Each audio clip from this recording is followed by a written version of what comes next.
Educação à distância, mudando realidades.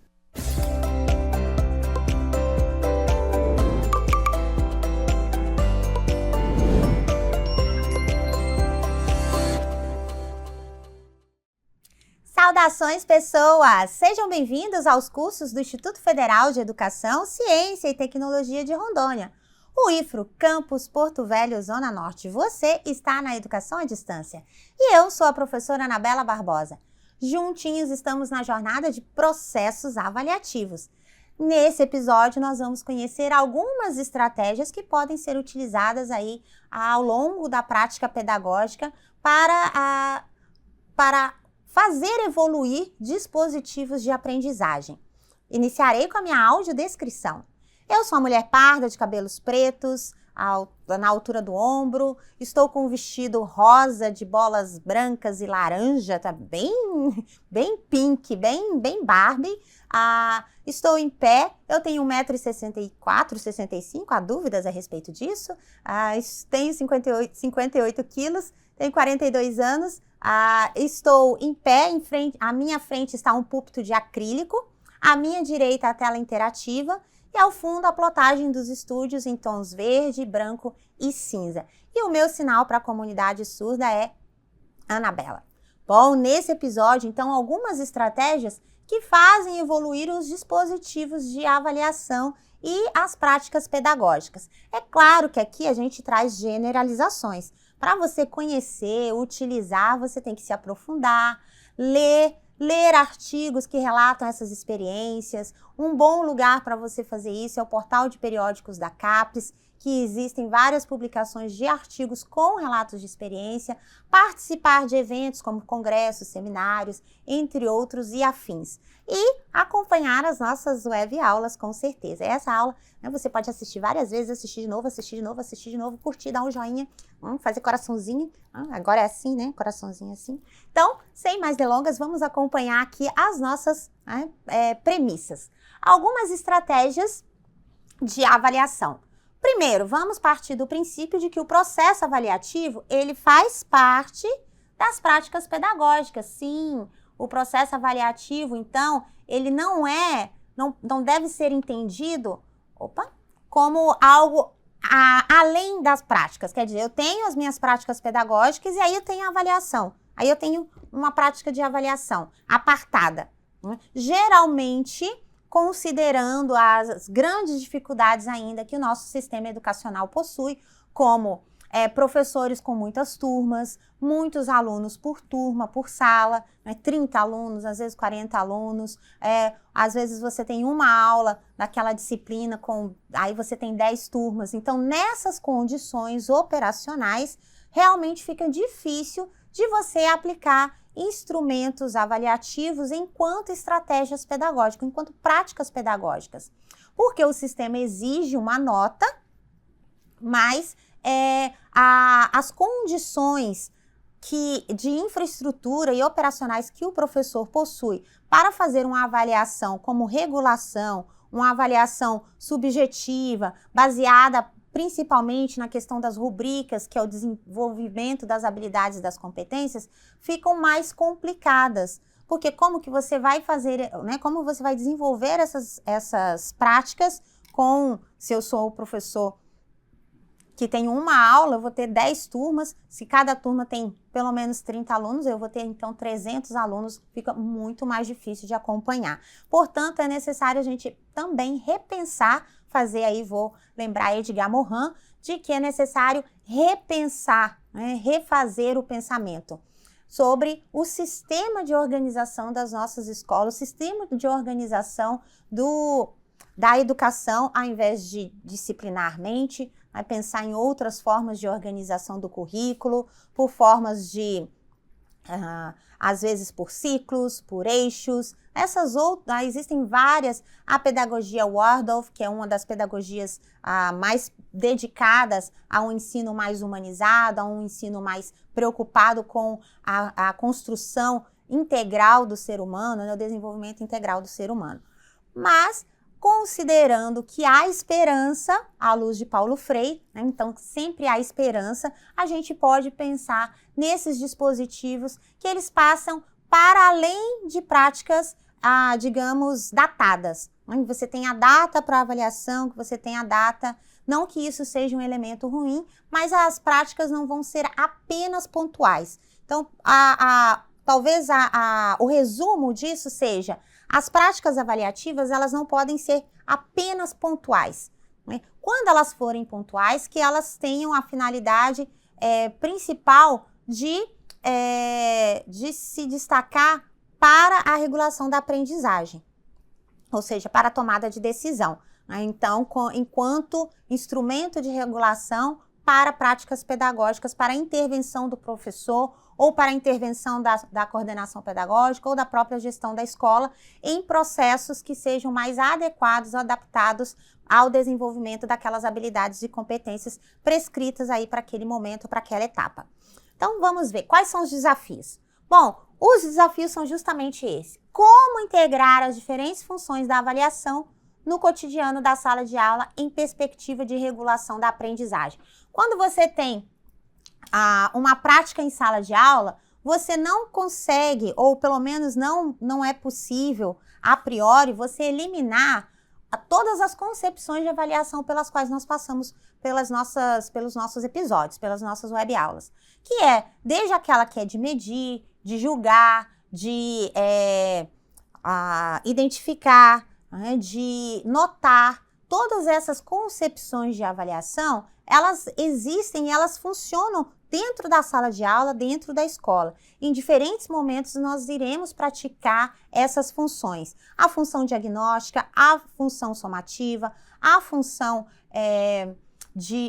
formativa, a emancipatória, às vezes até a reprodutivista. Então, dependendo dos momentos, em diferentes espaços, nós acabaremos utilizando esse tipo de concepção, esse tipo de prática ou essa função da avaliação.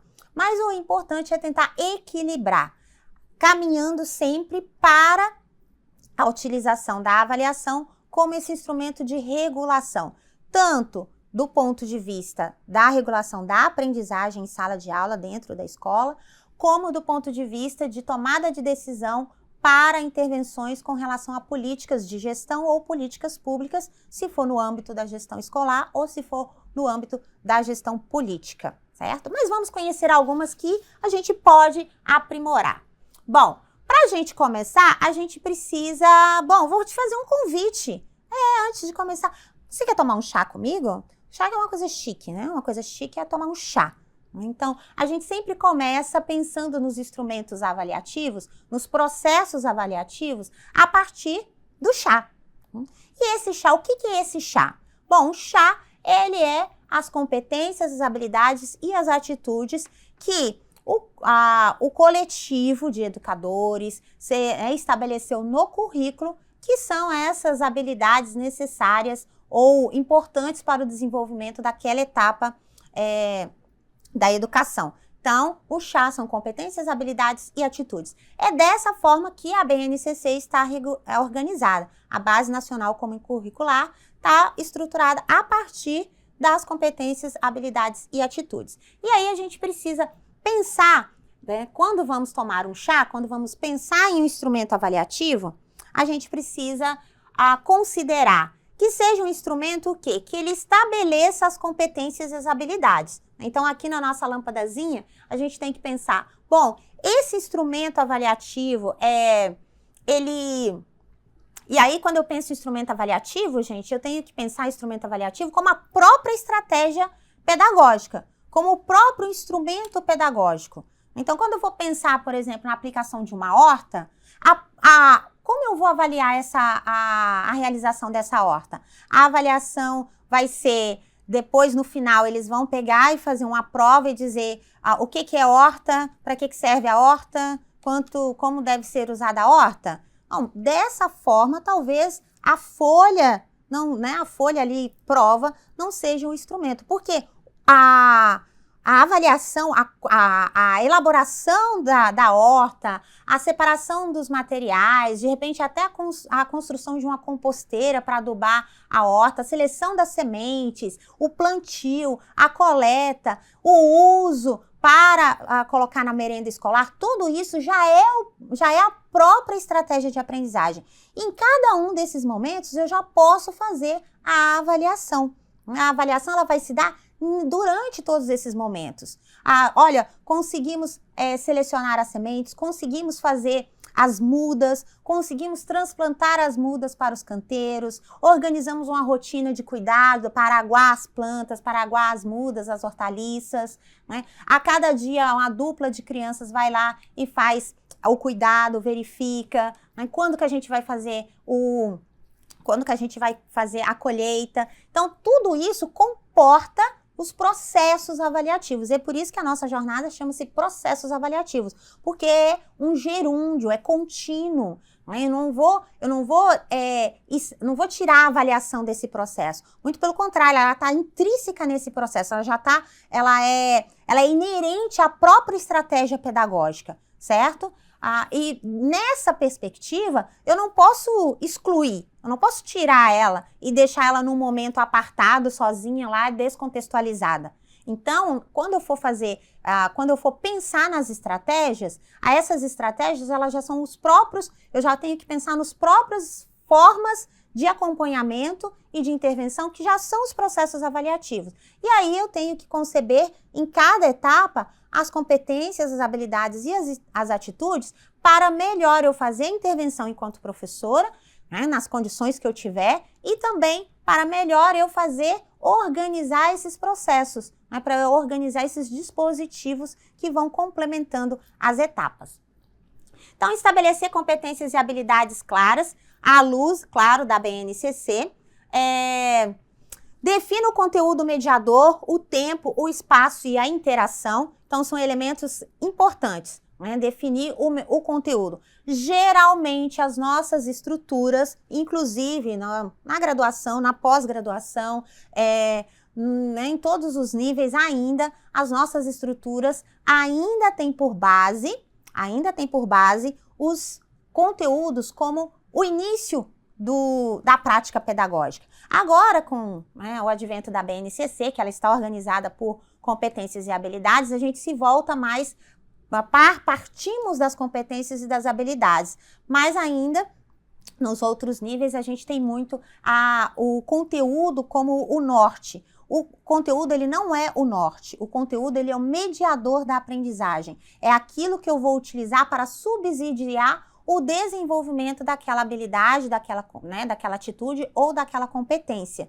Então, tenho que pensar se eu for fazer a horta, então eu vou trabalhar, por exemplo, tem possibilidade de trabalhar inúmeros conteúdos, como a própria questão agricultura, eu tenho que trabalhar a questão, se eu for trabalhar a horta em outros níveis, por exemplo, o ensino fundamental 2, o ensino médio, as questões de química e física, também a gente pode trabalhar as próprias questões de geografia, o tipo de solo, se estiver a erosão, todos os outros, não é minha área, né, de específica, mas a gente pode fazer todo esse agrupamento de mediadores de conteúdo que fazem parte da construção desse processo. Portanto, a horta pode ser entendida como a gente viu da Célia Serafim, como uma estratégia de avaliação renovável. Ou seja, ela é uma prática continuada, ela é uma prática que não se encerra numa folha de papel, que vai receber um risco, às vezes azul, às vezes vermelho, e depois vai ser jogada na lixeira. Né? Não vai fazer nenhuma grande transformação, não vai ter nenhum grande impacto. Então, é necessário que a gente pense aí, por exemplo, quanto tempo que vai durar essa horta, né? Como é que vai ser a interação, que espaço que vai ser esse. A gente deve escolher a estratégia, pensando a integração e também o instrumento. Então, se a gente vai desenvolver uma horta, qual pode ser um instrumento? Aqui, instrumento, não estou falando necessariamente que ele é o instrumento de avaliação, mas ele funciona como? Então, se eu for fazer um diário de bordo, por exemplo, no caso da horta, em que os alunos vão registrar sempre, porque é um diário, né? O que está acontecendo na horta? O que nós fizemos hoje? Hoje nós arrumamos o canteiro, hoje nós adubamos, hoje nós separamos as sementes. Então, esse diário de bordo, ele já vai funcionar como o próprio instrumento avaliativo e numa perspectiva, né, formativa, de continuidade. E articular teoria, prática, conteúdo e realidade, ou seja, fazer a contextualização. Mas se eu estou ali estou trabalhando a horta, vamos usar o exemplo da horta que eu adoro. Se eu estou trabalhando a horta e a minha comunidade é, por exemplo, uma comunidade urbana, então talvez eu possa fazer um trabalho de horta com a questão das hortaliças, com a questão do cheiro verde, com a questão de plantas hidropônicas, ou o cuidado na alimentação em alimentos livres de agrotóxicos, mais saudáveis. Se eu estiver fazendo isso numa comunidade rural, quais são as plantas, quais são o que as famílias produzem ali na região, ou em que a nossa horta pode contribuir com o que as famílias produzem, ou como essas famílias produzem, elas podem trazer essas sementes ou essas plantas, ou as mudas dessas plantas para a horta da escola. Então, o importante é contextualizar. É claro que a gente falando de educação básica, a gente tem um lapso de tempo maior e isso pode ser feito de modo mais, no sentido de mais próximo da realidade de cada aluno, de cada contexto. Bom, e aí a gente tem algumas estratégias, é claro que aqui não estão todas, né, longe de contemplar as inúmeras estratégias que nós temos. E, por exemplo, a gente tem aqui trabalhar com mapa mental. O mapa mental é uma ótima estratégia de aprendizagem que funciona como o próprio instrumento avaliativo. Então, você tem mapas mentais que são construídos tanto do ponto de vista de início, de tipo, digamos, de diagnóstico, quando você traz à mente o que você já conhece sobre o assunto, quando você organiza as ideias, ele é um processo cognitivo intenso, quanto você pode trabalhar com a elaboração de mapas mentais para discutir, ou para resumir, ou para consolidar assuntos já discutidos, práticas já vivenciadas. Vamos fazer um mapa mental da horta, né? Então, aí o que a gente tem que fazer? Se a gente for usar o mapa mental no início, aí a gente pode trabalhar o mapa mental pensando o que a gente precisa para fazer uma horta, né? Quais são os materiais? Que tipos de sementes?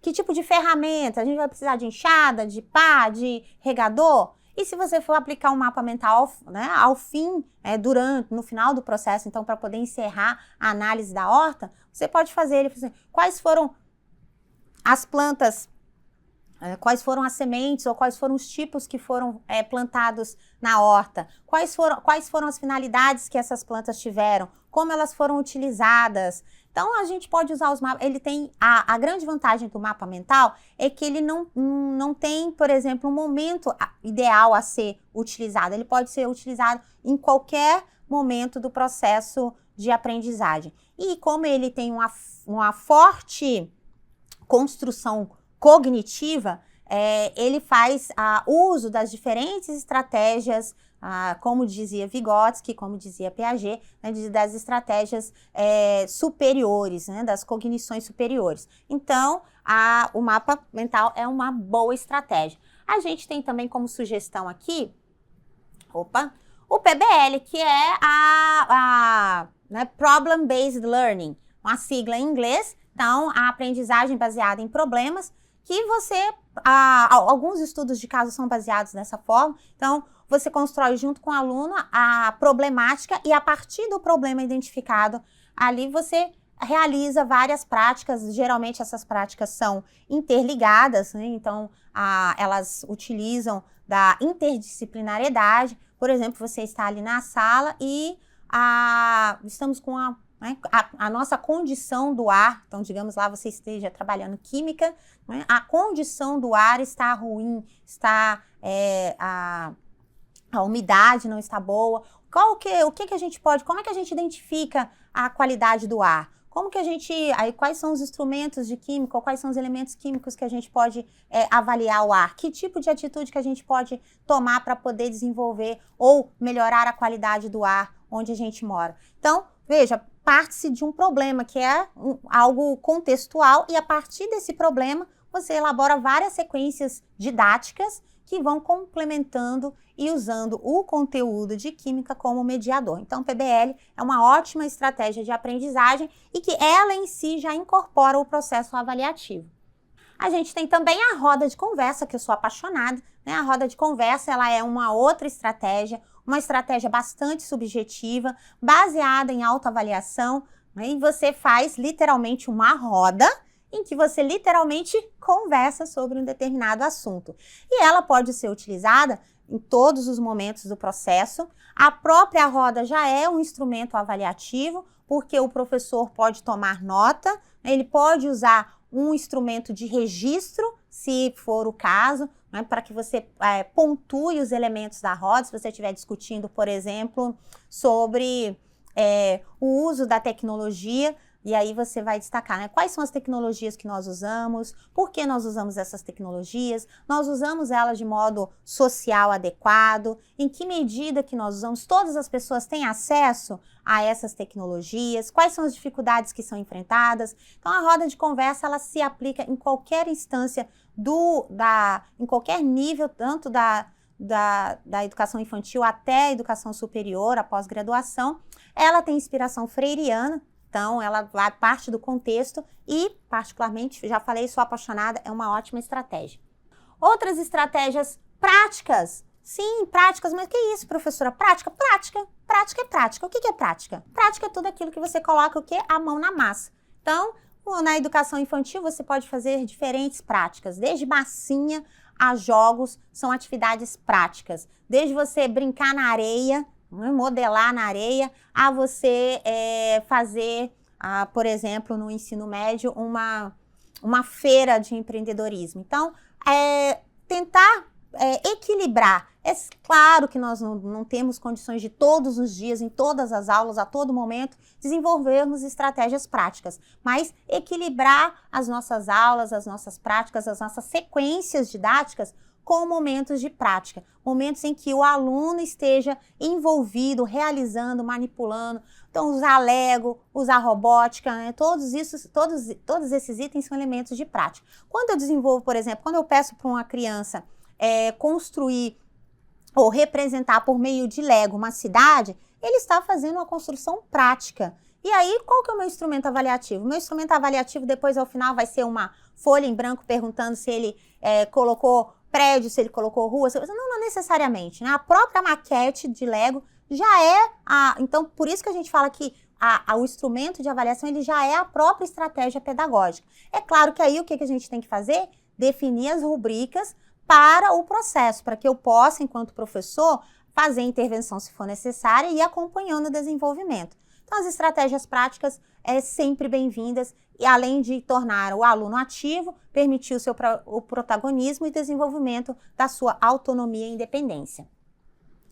Outras estratégias, prototipagem. Prototipagem a gente usa bastante no ensino médio, né? Aí no movimento Maker agora, né? Esse movimento vindo, né, com essa nomenclatura vinda do Instituto de Tecnologia, do MIT, de Harvard, a metodologia Maker, mas a metodologia Maker não é nada mais do que a mão na massa, né? Maker é fazer. E está nos 4 pilares da educação, aprender a fazer, né? O que envolve um pouco mais a prototipagem é que é a concepção, talvez, imbricada de inovação tecnológica, mas não necessariamente. A prototipagem significa você pensar algo e você fazer uma modelagem do que você pensou. Então, digamos que a gente vai pensar em formas de plantio da cebolinha, né, usando o exemplo da horta. Então, vamos prototipar uma forma. A gente vai prototipar essa forma como? Vai plantar na garrafa PET, vai plantar na horizontal, vai plantar na vertical, vai usar outro tipo, vai plantar no cano, vai plantar no sapato, né? A ideia é prototipar essa estrutura. Então, para os alunos do ensino médio, é extremamente necessário fazer esse tipo, em razão das próprias competências definidas lá pela BNCC, mas isso também pode acontecer na educação infantil, no ensino fundamental, séries iniciais. Por exemplo, quando você trabalha com Lego robótico, quando você trabalha com formas de organização, por exemplo, que você constrói um mameluco, um mamulengo, né, um boneco de meia, você faz um protótipo do seu boneco, né, mesmo usando a meia, lantejola. Então, isso também é concebido como prototipagem, é a concepção de algo que você vai criar. Outra ferramenta é a sequência didática. É diferente de você pensar uma aula, a sequência didática, ela comporta o que o próprio nome diz, uma sequência didática. Né? Você organiza uma série de atividades correlacionadas que podem, inclusive, envolver essas sugestões que nós estamos tratando aqui. Por exemplo, pode envolver um mapa mental para você conceber o que a gente sabe sobre...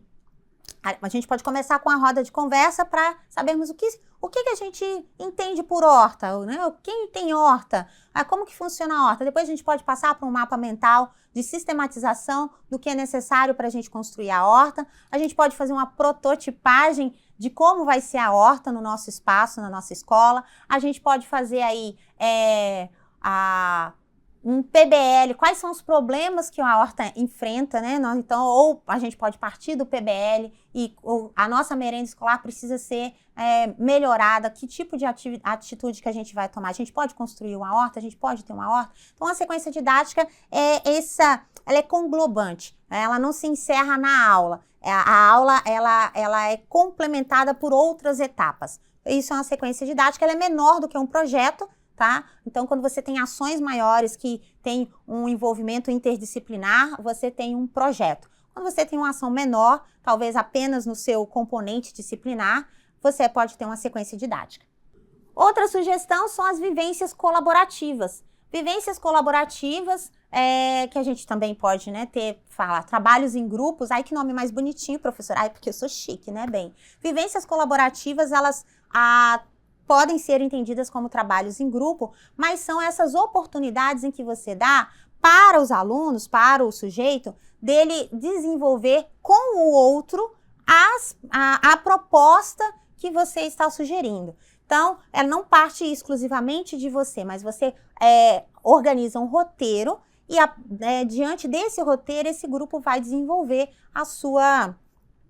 a atividade, a estratégia, ou o plano que você tiver concebido. Esse roteiro já pode ser um instrumento de acompanhamento, né? E ele pode ser o norte com as rubricas para você fazer o monitoramento do desenvolvimento das competências e das habilidades. Geralmente, as vivências colaborativas, elas estão envolvidas em projetos, né? Como você organizar uma feira de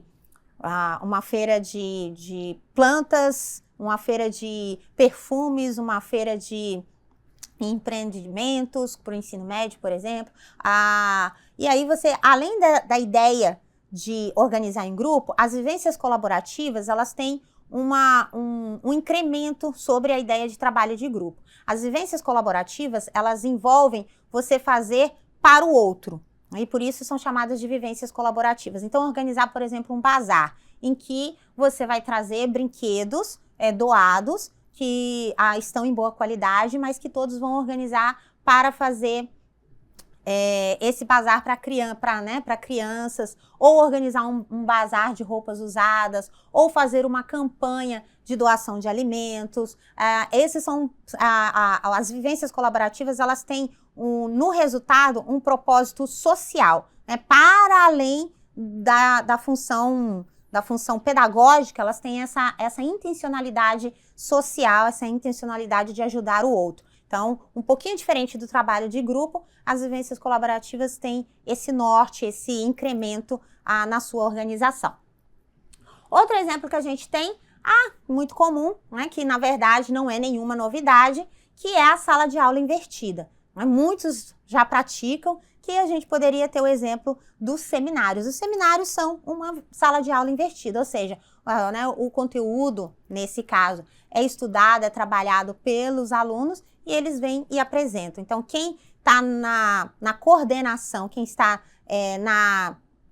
na frente, né, dos trabalhos são os alunos e não o professor. Claro que o professor vai passar todo o roteiro, toda a orientação, e essas práticas exigem muito mais preparação do professor do que necessariamente a aula, porque você precisa saber quais são as rubricas que vão ser observadas, mas a sala de aula invertida não são somente seminários, né? A sala de aula invertida geralmente é quando o aluno ou o sujeito, ele que assume a condução dos debates, a condução da organização dos processos. Lembrando que, por exemplo, eu posso ter sala de aula invertida quando os alunos estão apresentando um projeto de robótica, quando os alunos estão fazendo uma feira. Isso são consideradas salas de aula invertida, mas a prática mais comum, geralmente, é o seminário.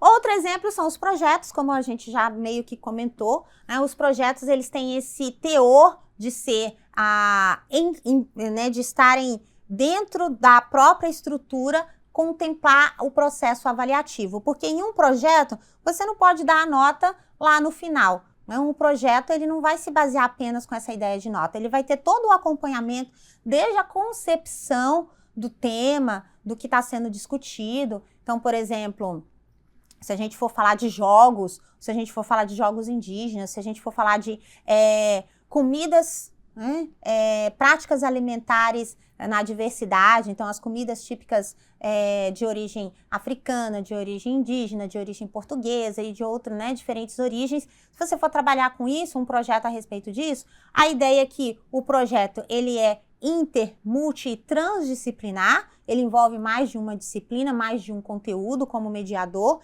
ele tem a ligação entre esses elementos, e esses elementos eles são ligados não por aglutinação, né? Não é o conteúdo de matemática, conteúdo de física, mas assim, o eixo temático. Né? O eixo temático, por exemplo, são as comidas, e como que cada elemento desse, olhando pela nossa estrutura disciplinar, se agrega a esse, né, como que dele nasce, né, não necessariamente como ele se agrega, mas como a temática contempla a minha disciplina. Aí como que essa disciplina vai se processar ao longo do percurso. E os projetos, eles têm uma duração mais longa, então os projetos aí têm base às vezes de 1 mês, 2 meses, às vezes até 6 meses de duração, dependendo do projeto, e na maioria das vezes os projetos são colaborativos, né? São organizados de modo democrático e participativo, então exige mais de uma pessoa para realizar os projetos. São uma das melhores formas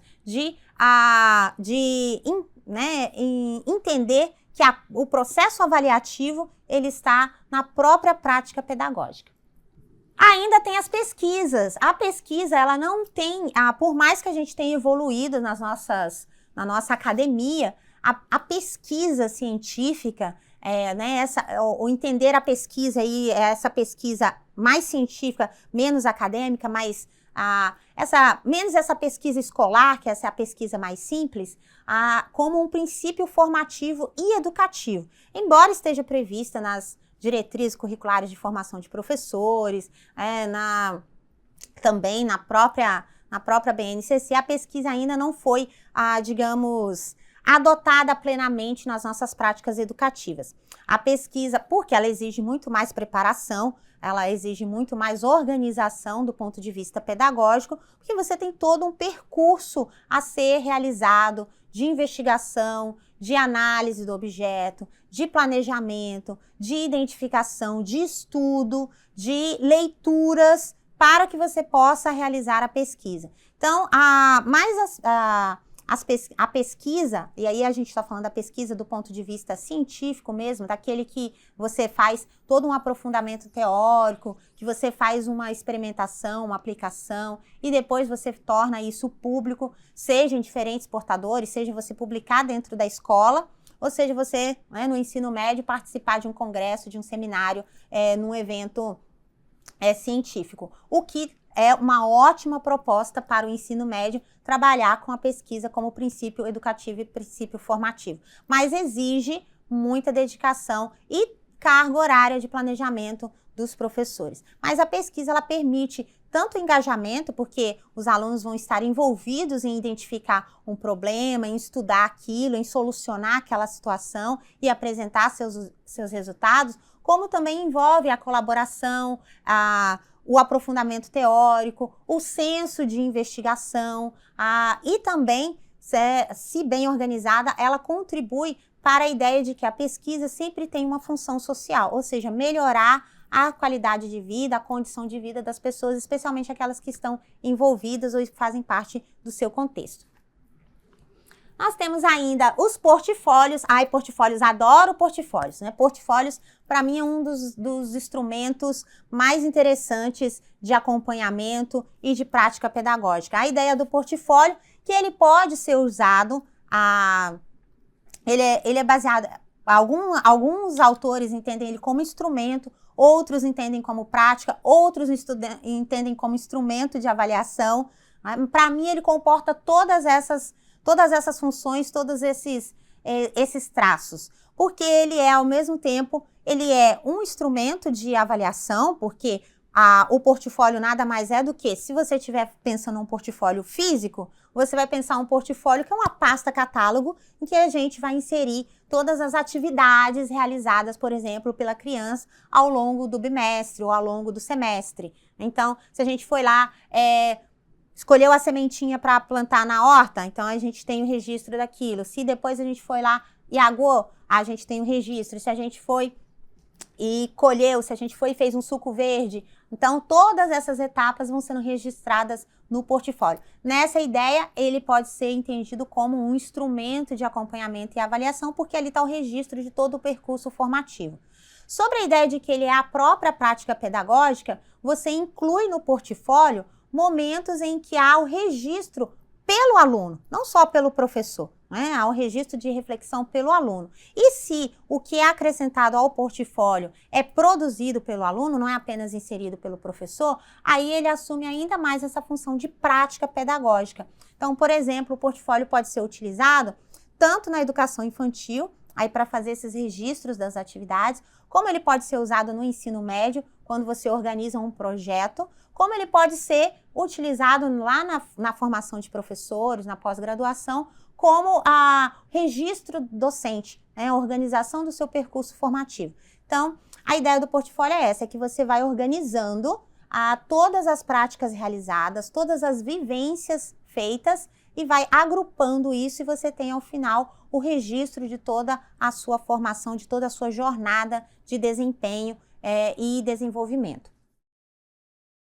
Experiências, falando de pesquisa e experiências, são coisas bem próximas, então as experiências são excelentes estratégias de ensino e que em si também já embarcam o processo avaliativo. Porque não tem como você, por exemplo, realizar uma experiência com compostos químicos e você, né, você faz aí depois a ideia é analisar se deu reação, se não deu reação, o que produziu, o que não produziu.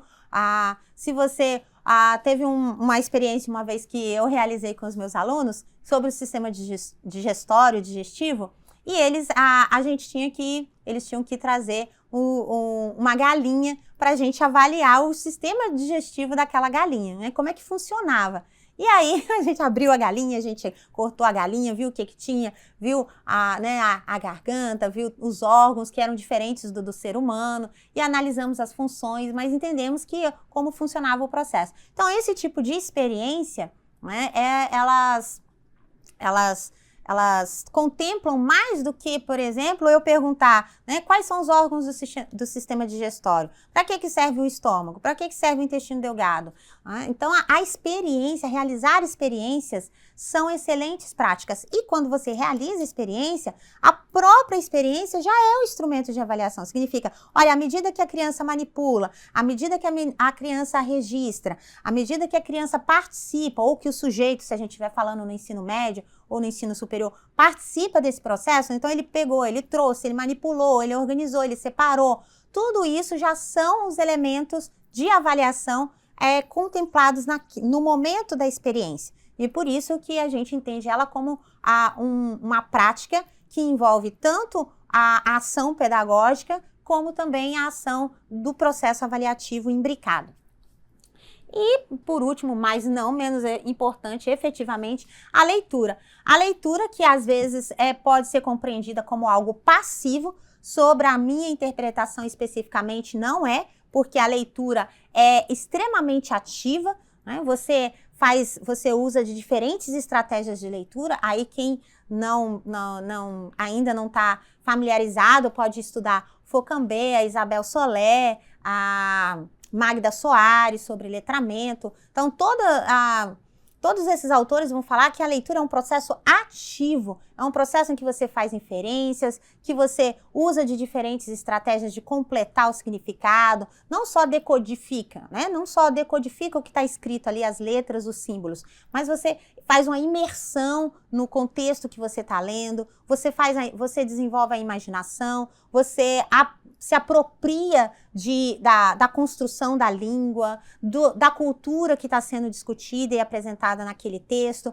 Então, a leitura é uma estratégia pedagógica extremamente rica para você trabalhar em qualquer nível da educação, seja na educação infantil, seja na pós-graduação, mas falando de educação básica, ela é essencial, porque ela comporta todas as outras estratégias que nós trabalhamos aqui. Aqui a ideia talvez seja dar ênfase a ela como uma prática ativa e que precisa ser resgatada, porque a cada dia lemos menos do ponto de vista de se dedicar ao processo de leitura, de paciência, de folhear, mesmo que a passagem da página seja eletrônica, mas de compreender, de acalmar-se, de se colocar no lugar do outro na hora que você está lendo, que você está compreendendo. Então, a leitura ela é base de qualquer instrumento, de qualquer processo de avaliação e, em si, ela é um processo avaliativo porque ela é muito mais ampla do que a própria decodificação. Né? E aí, claro, você tem que trabalhar com rubricas, mas só a leitura de um título literário que seja, já é um processo avaliativo em si. E aí você não vai fazer uma prova sobre um livro. Né? A ideia é que você possa fazer uma roda de conversa, ou que você possa ter um debate, ou que você possa ter uma apresentação. Tudo isso comporta estratégias de leitura, inclusive sobre a perspectiva de que essas estratégias são os próprios processos avaliativos. Bom, e aí a gente traz, né, algumas dessas estratégias. Se você quiser saber mais, a gente tem aqui, claro, são em conclusões. Tem a sugestão aqui do livro Avaliação das Aprendizagens, que está disponível lá na biblioteca virtual. Né? E lá na biblioteca virtual você pode, vamos acessar aqui, lá na biblioteca virtual você pode acessar todos os títulos que estão disponíveis. Além disso, aqui também estão as nossas referências, que estão disponíveis na biblioteca virtual, no ambiente. A avaliação das aprendizagens da Cláudia Fernandes, que é esse que a gente acabou de citar. A avaliação em educação do Cipriano Lucchesi, a nossa principal referência. Esse daqui não está disponível e a gente recomenda a aquisição. A avaliação da excelência e a regulação da aprendizagem entre duas lógicas, do Felipe Renaud. E o artigo da Célia Serafim, uma estrutura conceitual para atribuições não descartáveis.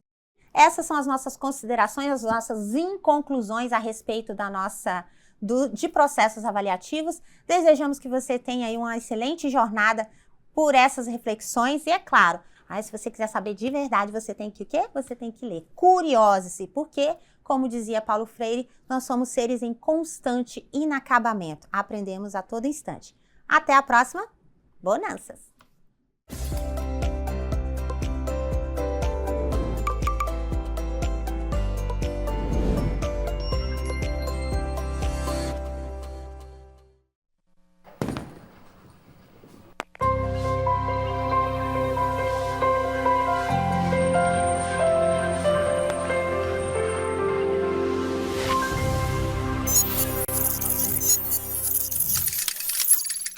Educação à distância, mudando realidades.